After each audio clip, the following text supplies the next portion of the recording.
অনেকেরই মনে হতে পারে কেকেআর কেন 3 কোটি টাকা দিয়ে তেজস্বী সিং ধাইয়াকে নিল।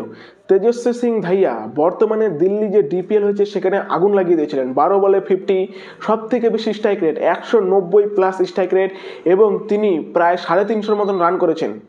190+ স্ট্রাইক রেটে 350 মতন রান করা মানে মুখের কথা না। এবং সব থেকে বেশি ছক্কা মেরেছেন নীতিশ রানার পরে সব থেকে বেশি ছক্কা মেরেছিলেন ডিপিএল এর তেজস্বী ধাইয়া। এবং তেজস্বী ধাইয়া একজন wicket keeper plus middle order. যেহেতু আমাদের কাছে রাসেল নেই, তাই রিঙ্কু সিং এবং রমনদীপ সিং এর সাথে একজন এমন দরকার যে কিনা আমাদের মিডল অর্ডারটাকে ধরতে পারবে এবং ফিনিশিং টাচটা দিতে পারবে। তাই তেজস্বী ধাইয়াকে খুবই দরকার ছিল।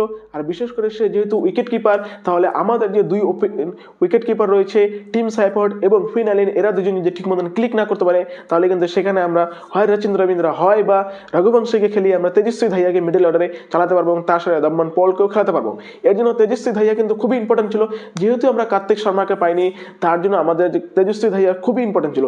আমিও ভেবেছিলাম যে কেন তেজস্বী ধাইয়াকে নেয়নি, কিন্তু পরে যখন এর হিস্ট্রি সার্চ করলাম, যখন জানতে পারলাম যে না, তেজস্বী ধাইয়া সত্যিকারের ডিপিএলে একজন পাকাপোক্ত খেলোয়াড়।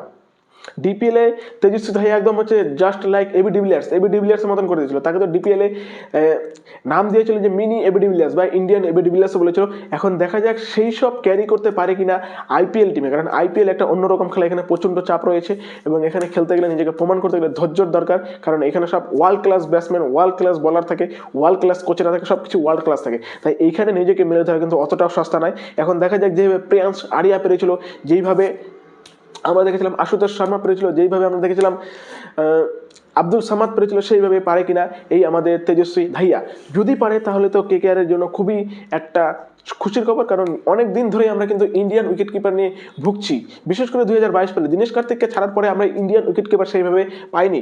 ইন্ডিয়ার উইকেট কিপারের জন্য আমরা সব সময় দেখি 2022, 23, 24, 25 কোনোভাবেই আমরা কিন্তু একটা ইন্ডিয়ান উইকেট কিপার নিতে পারিনি। আমাদেরকে বিদেশের উপরে ভরসা করতে হয়েছে। তাই এই বছর যদি তেজস্বী ধাইয়া যদি ভালো মতন কাজটা করে দিতে পারে, তাহলে অবশ্যই আমরা এর পরবর্তী সিজনে অবশ্যই হয়তো আমরা কোনো ডিস্ট্রাকটিভ বিদেশি ওপেনিং স্পেশালিস্ট ব্যাটসম্যানের উপরে নজর দিতে পারবো, যেরকম একটা সময় ক্রিস লিন ছিল, কারণ সেই সময় রবিন উথাপ্পা আমাদের কিপিং করতো।